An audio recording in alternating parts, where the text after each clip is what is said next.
ساتھی کسی نے پوچھا کہ سوال پوچھا کہ قبر میں میت کو چت لٹاتے ہیں، سیدھا لٹاتے ہیں، کیا یہ سنت ہے؟ نہیں، سیدھا لٹانا سنت نہیں ہے۔ یاد رکھیے، جس طرح نبی کریم صلی اللہ علیہ وسلم آرام فرماتے تھے، اسی آرام کی طرح قبر میں لٹانا سنت ہے، یعنی سیدھی سائڈ میں، اور پورا جسم اور پورا چہرہ یہ قبلہ کی جانب ہوگا، یہ اصل سنت ہے۔ لیکن اگر کہیں مجبوری ہو، زمین ایسی ہو یا نیچے مٹی کا کوئی ایسا سسٹم ہوتا ہے کہ پورا وہ نہیں کر سکتے، سنت کے مطابق لٹا نہیں سکتے مردے کو، تو کم از کم اس کا چہرہ سنت کے مطابق ہونا چاہیے، یعنی قبلہ جانب ہونا چاہیے۔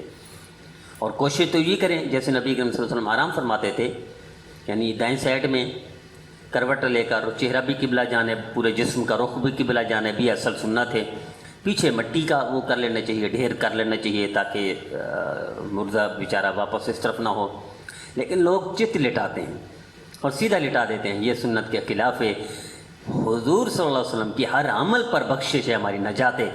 آج ہم محروم اس لیے ہیں کہ نبی کریم صلی اللہ علیہ وسلم کی سنت کو ہر میدان میں چھوڑ چکے ہیں، اس لیے پوری دنیا میں ذلیل ہو رہے ہیں۔ آئیے آج کے بعد ہر ایک کو بتائیے کہ بھائی نبی کریم صلی اللہ علیہ وسلم کی سنت، قبر میں بھی سنت پر عمل کریں گے تو قبر میں نجات ملے گی، ورنہ قبر میں بھی نجات نہیں ملے گی، حضور کی سنت کو چھوڑ دیا۔